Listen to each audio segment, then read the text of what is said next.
لندھور کا گرز۔ تیسرے دن امیر حمزہ صبح صبح اٹھے، فوج کے چند سرداروں اور عمر و عیار کو ساتھ لیا اور پہاڑ کی طرف روانہ ہوئے۔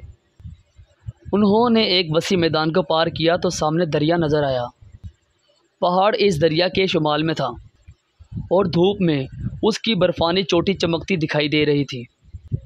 دریا کے کنارے انہوں نے ایک عظیم الشان عمارت دیکھی۔ یہ عمارت سرخ پتھروں کی بنی ہوئی تھی اور اس کی دیواروں پر بے شمار ہیبت ناک تصویریں بنی ہوئی تھیں۔ یہ تصویریں دیو اور بھوتوں کی تھیں۔ کسی تصویر میں دکھایا گیا تھا کہ سیاہ رنگ کا ایک دیو سرخ رنگ کے دیو سے کشتی لڑ رہا ہے، اور کسی تصویر میں بہت سے دیو کو خوشی سے ناچتے ہوئے دیکھا گیا تھا۔ امیر حمزہ نے حیرت سے اس عمارت اور تصویروں کو دیکھا اور اپنے ساتھیوں سے کہنے لگے، تم میں سے کسی کو معلوم ہے کہ اس میں کون رہتا ہے؟ سب نے انکار میں سر ہلایا۔ عمروں نے فوراً وہ مقدس آئینہ نکالا جو سکندر ذوالقرنین نے دیا تھا۔ اس نے جو ہی آئینے پر نظر ڈالی، دیکھا کہ وہی عمارت اس میں نظر آتی ہے۔ اس کے اندر ایک بہت بڑا اکھاڑا ہے جس میں بڑے بڑے وزنی ہتھیار رکھے ہیں اور بہت سے لڑاکا پہلوان زور کر رہے ہیں۔ یہ تماشا دیکھتے ہی عمر و عیار نے امیر حمزہ سے کہا، اس کے اندر تو پہلوانوں کا اکھاڑا ہے۔ آہا، مزہ آئے گا۔ امیر حمزہ نے کہا، آؤ ذرا ہم بھی اکھاڑے میں چلیں اور پہلوانوں کے کرتب دیکھیں۔ عمروں نے انہیں روکنے کی بڑی کوشش کی مگر امیر حمزہ نہ مانے اور آگے بڑھ کر عمارت کے بڑے دروازے میں گھس گئے۔ اندر جا کر دیکھا تو واقعی عمروں کا بیان صحیح نکلا۔ اکھاڑے کے کناروں پر کئی من وزنی گرز، بلم، برچھے، ڈھالیں، تلواریں اور نیزے پڑے تھے، اور بہت سے پہلوان جو قد میں دیو سے کم نہ تھے ایک دوسرے کو داؤ پیچ سکھا رہے تھے۔ انہوں نے امیر حمزہ کو آتے دیکھا تو حیرت سے کہنے لگے کہ یہ شخص کون ہے جو اس طرح بغیر اجازت گھس آیا ہے؟ تب مقبل وفادار نے آگے بڑھ کر سب کا تعارف کروایا۔ اکھاڑے کے ایک استاد نے امیر حمزہ سے ہاتھ ملایا اور کہا، یہ اکھاڑا ہندوستان کے راجہ لندھور کا ہے، اور یہاں جتنے پہلوان آپ دیکھ رہے ہیں وہ سب کے سب لندھور کے ملازم ہیں۔ اگر اجازت ہو تو ہم بھی آپ کے ان ہتھیاروں کو آزمائیں؟ امیر حمزہ نے مسکرا کر کہا، ہاں ضرور آزمائیں۔ اکھاڑے کے استاد پہلوان نے جواب دیا۔ امیر حمزہ نے باری باری سب پہلوانوں سے زور کیا اور انہیں پچھاڑا۔ آخر میں اکھاڑے میں رکھے ہوئے بلموں، نیزوں، برچھوں اور تلواروں کی باری آئی۔ امیر حمزہ نے یہ تمام ہتھیار آسانی سے اٹھا کر گھمائے اور رکھ دیے۔ کئی تلواریں اور نیزے اپنے پنجے سے دوہرے کر دیے۔ یہ تماشا دیکھ کر اکھاڑے کے تمام پہلوان خوف زدہ ہو گئے اور دل میں کہنے لگے کہ یہ شخص انسان نہیں، جن ہے۔ دیکھنے میں تو معمولی سا آدمی ہے مگر اتنی قوت کسی آدمی میں نہیں ہوتی۔ یکا یک اکھاڑے کا استاد بول اٹھا، آفرین ہے اس ماں پر جس کے آپ بیٹے ہیں۔ آئیے آپ کو ایک اور چیز دکھاؤں۔ وہ امیر حمزہ کو ایک بڑے سے کمرے میں لے گیا۔ اس کمرے میں فولاد کا ایک بہت بڑا گرز رکھا تھا۔ امیر حمزہ اور ان کے ساتھی اس گرز کو دیکھ کر حیران ہوئے، کیونکہ وہ بے حد وزنی تھا اور اس کو اٹھانا کسی انسان کے بس کی بات نہ تھی۔ جناب، یہ گرز ہمارے بادشاہ لندھور کا ہے، اکھاڑے کے استاد نے کہا۔ وہ اسے ایک کھلونے کی طرح اٹھا لیتے ہیں، آپ بھی کوشش کیجیے۔ امیر حمزہ نے اس گرز کو اٹھانے کی کوشش کی مگر اٹھانا تو ایک طرف، وہ ان سے ہل بھی نہ سکا۔ یہ دیکھ کر امیر حمزہ اور ان کے ساتھی سخت شرمندہ ہوئے۔ اکھاڑے کے استاد اور دوسرے پہلوانوں نے ان پر آوازیں کسنی شروع کی اور قریب تھا کہ آپس میں ہاتھا پائی ہو جائے کہ امیر حمزہ نے اپنے ساتھیوں کو منع کیا اور وہاں سے نکل آئے۔ اب عمروں انہیں اس جگہ لے گیا جہاں سام سے ملاقات ہوئی تھی۔ بڑے میاں ابھی تک وہیں بیٹھے تھے۔ امیر حمزہ کو دیکھ کر خوش ہوئے، محبت سے سر پر ہاتھ پھیرا اور بہت سی دعائیں دیں۔ امیر حمزہ کا اترا ہوا چہرہ دیکھا تو پوچھنے لگے، کیا بات ہے؟ تم بڑے اداس نظر آتے ہو۔ تب امیر حمزہ نے ساری داستان کہہ سنائی۔ سام یہ سن کر ہنسنے اور کہنے لگے، بس اتنی سی بات کی فکر ہے؟ اللہ نے چاہا تو ابھی یہ غم دور ہوا جاتا ہے۔ لندھور کا وہ فولادی گرز تمہاری قوت کے سامنے کیا شے ہے؟ ایسے ایسے کئی گرز تم اٹھاؤ گے۔ اچھا یہ کدال سنبھالو اور یہاں سے 10 گز کے فاصلے پر زمین کھودو۔ امیر حمزہ خوشی خوشی اٹھے اور کدال سے زمین کھودنے لگے۔ خاصی گہرائی میں سے یاقوت کا ایک دانہ برآمد ہوا، جس کا رنگ کبوتر کے خون کی طرح سرخ تھا اور وہ انگارے کی مانند دہک رہا تھا۔ انہوں نے یاقوت کا یہ دانہ سام کو دکھایا تو وہ کہنے لگے، اسے حفاظت سے اپنے پاس رکھو، یہ پتھر بے شمار موقعوں پر تمہیں فائدہ پہنچائے گا۔ اب تم اکیلے جا کر آدم علیہ السلام کے قدم کی زیارت کرو۔ جب تک حضرت آدم علیہ السلام نظر نہ آئیں وہاں سے نہ آنا۔ امیر حمزہ یہ حکم پا کر آگے چلے۔ سام نے عمرو، مقبل اور آدھی پہلوان وغیرہ کو اپنے لشکر میں واپس چلے جانے کی ہدایت کی اور کہا کہ امیر حمزہ کا انتظار نہ کریں، کچھ خبر نہیں کہ وہ کتنے دن بعد واپس آئیں۔ ادھر امیر حمزہ نے آدم علیہ السلام کے قدم کی زیارت کی اور عبادت میں مصروف ہو گئے۔ دن ایک ایک کر کے گزرنے لگے لیکن حضرت آدم علیہ السلام دکھائی نہ دیے۔ اس دوران میں امیر حمزہ نے نہ کچھ کھایا نہ کچھ پیا، عبادت کرنے اور رونے کے سوا کوئی اور کام نہ تھا۔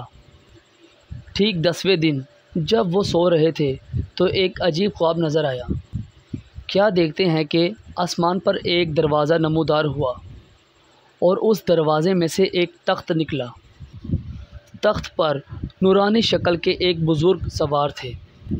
آہستہ آہستہ یہ تخت زمین پر اترا اور اس میں سے لمبے قد کے ایک بزرگ نیچے اترے۔ ان کے سر کے بال، داڑھی اور بھویں برف کی مانند سفید تھیں۔ وہ امیر حمزہ کے پاس آ کر رکے اور نرم آواز میں کہا، اے فرزند، تجھ پر سلام ہو، میں آدم ہوں۔ امیر حمزہ فوراً ان کے قدموں سے لپٹ گئے۔ حضرت آدم علیہ السلام نے انہیں سینے سے لگایا اور کہنے لگے، یہ بازو بند تمہارے لیے لایا ہوں، اسے اپنے دائیں بازو میں باندھ لو۔ اس کی برکت سے لڑائی میں تمہارے بازو نہ کبھی جھکیں گے اور نہ کبھی تھکیں گے۔ 1000 دشمنوں پر بھی وار کرو گے تو سب ایک ہی حملے میں مارے جائیں گے۔ تمہاری تلوار ایک سرے سے دوسرے سرے تک سب کو گاجر مولی کی طرح کاٹ دے گی، لیکن اس کے ساتھ چند شرطیں بھی ہیں۔ وعدہ کرو کہ تم ان پر عمل کرو گے۔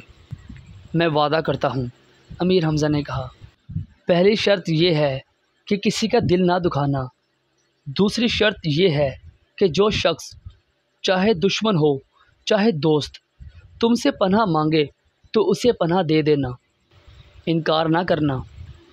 تیسری شرط یہ ہے کہ جو تمہارے سامنے سے بھاگ جائے اس کا پیچھا نہ کرنا۔ چوتھی شرط یہ ہے کہ اپنے لشکر کے آگے ڈھول تاشے ہرگز نہ بجوانا۔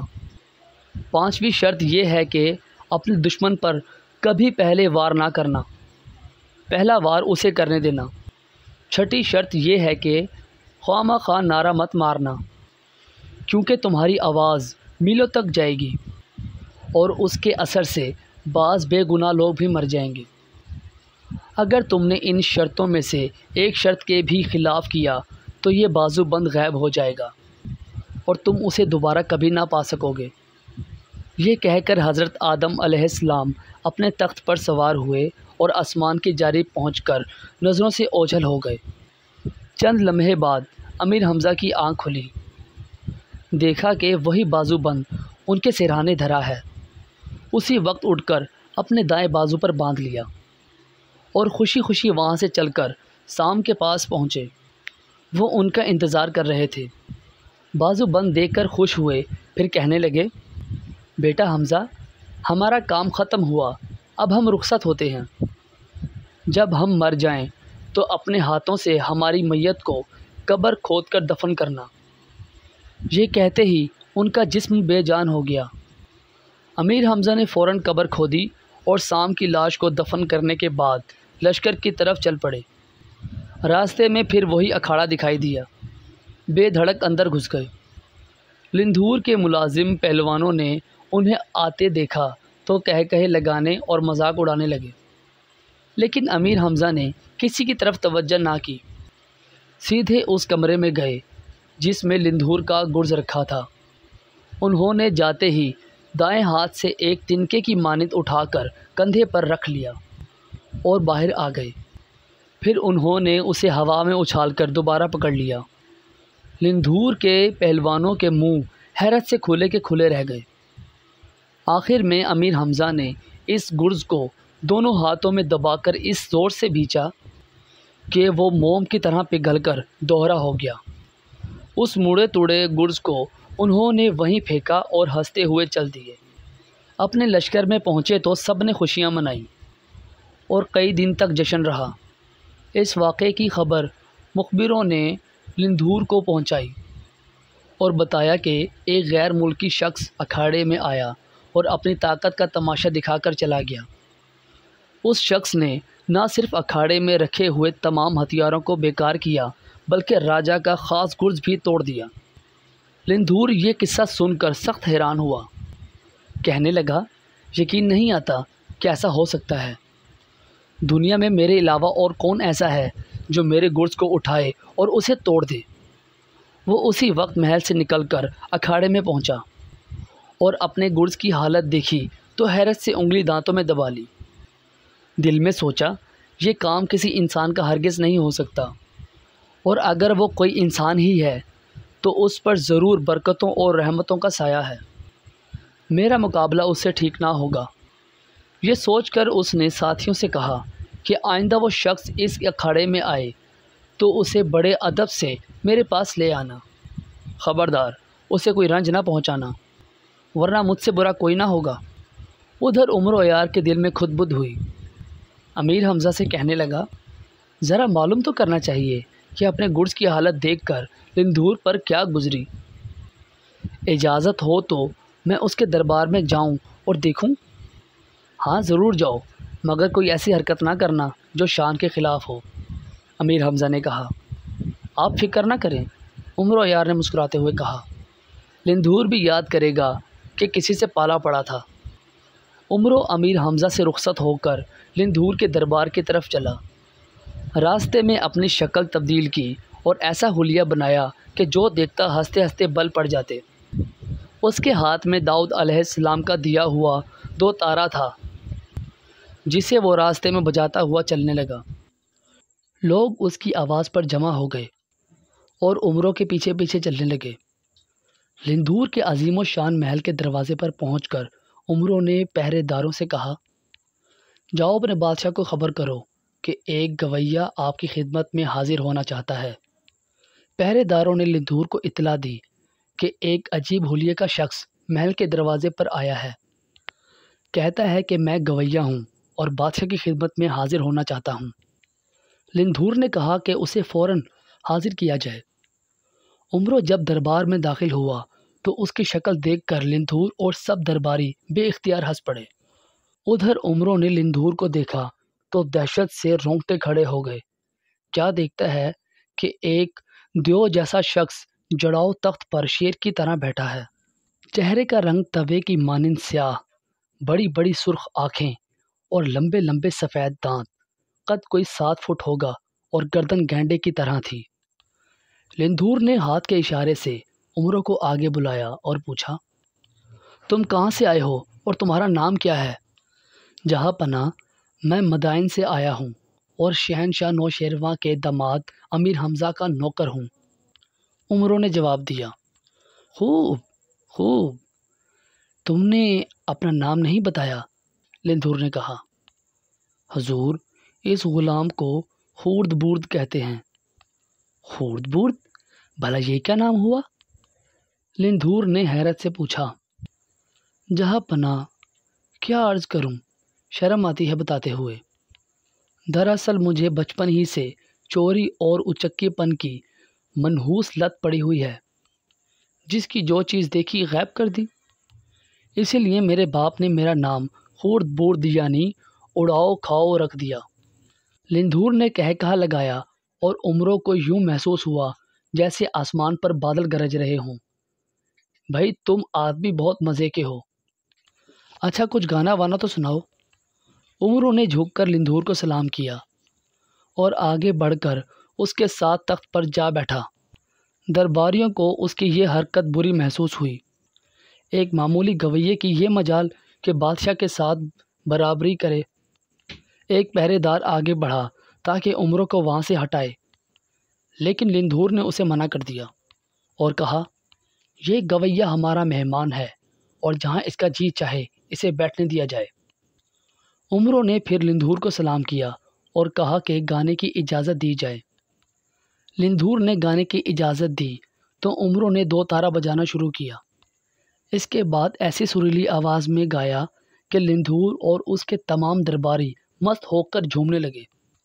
لندھور جس تخت پر بیٹھا تھا اس کے چاروں کونوں پر زمرد کے 4 مور بنے ہوئے تھے اور ہر مور کی چونچ میں کبوتر کے انڈے کے برابر لال دبا ہوا تھا۔ عمروں نے جب ایسے بیش قیمت لال دیکھے تو اس کے منہ میں پانی بھر آیا۔ دل میں فیصلہ کیا کہ جوں ہی موقع ملا یہ لال چرا لوں گا۔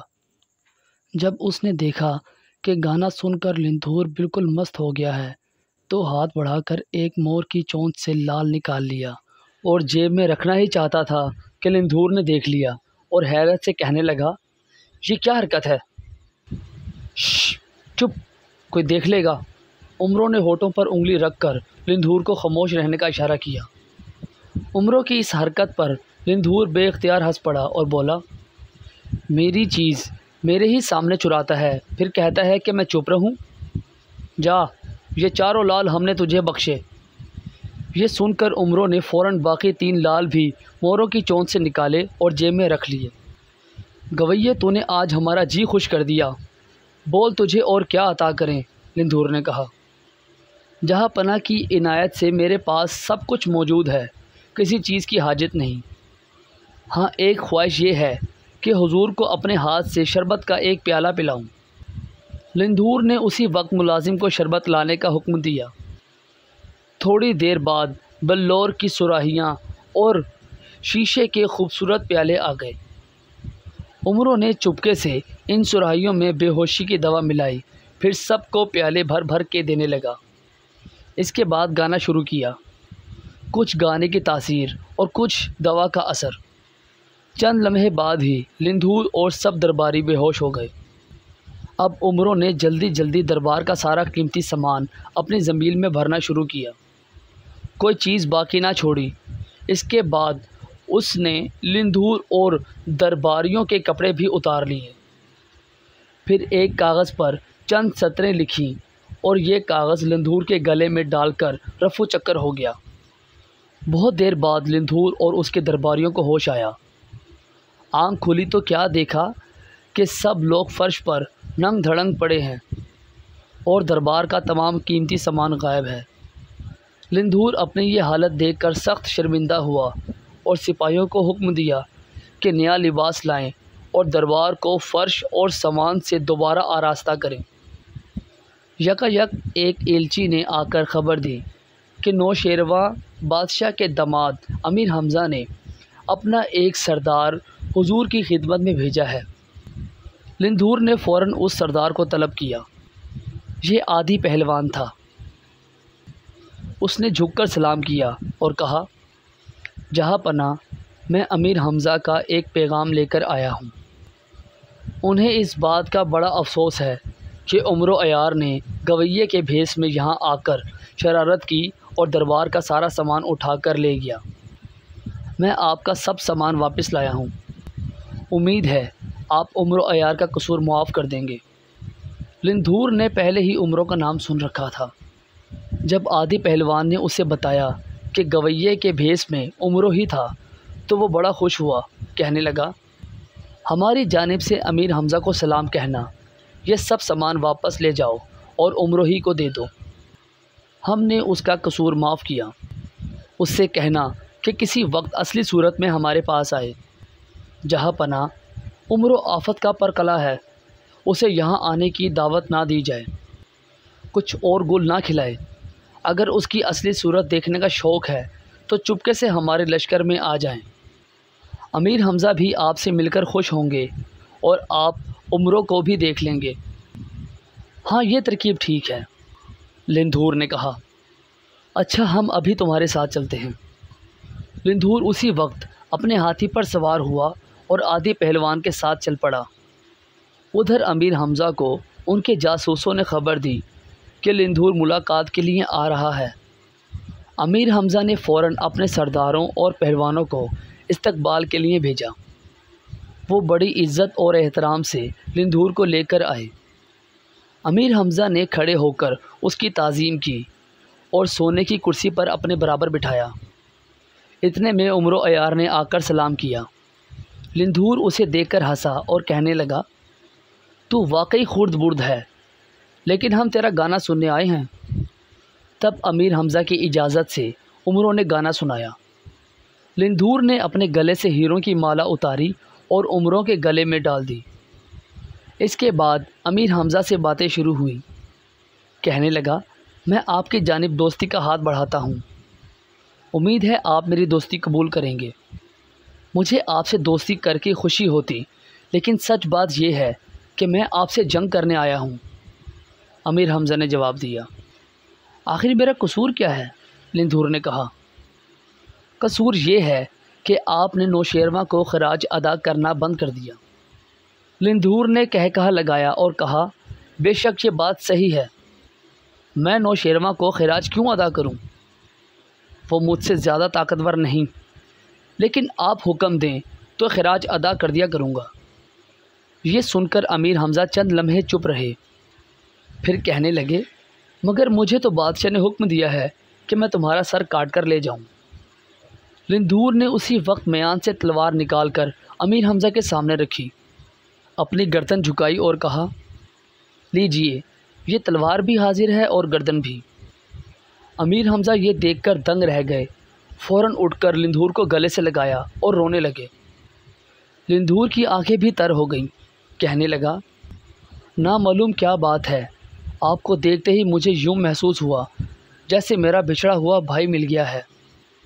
میں کسی طرح بھی آپ سے جنگ نہ کروں گا، بلکہ حکم دیجئے تو اپنا لشکر لے کر آپ کے ساتھ ایران چلوں اور نوشیروان کو قتل کر کے آپ کو اس کے تخت پر بٹھاؤں۔ نہیں لندھور بھائی، ایسا خیال بھی دل میں نہ لانا۔ نوشیروان میرا محسن ہے اور میں محسنوں سے غداری کرنا نمک حراموں کا کام ہے۔ پھر آپ میرے پاس ہی رہیں، میں ہر طرح خدمت کے لیے حاضر ہوں۔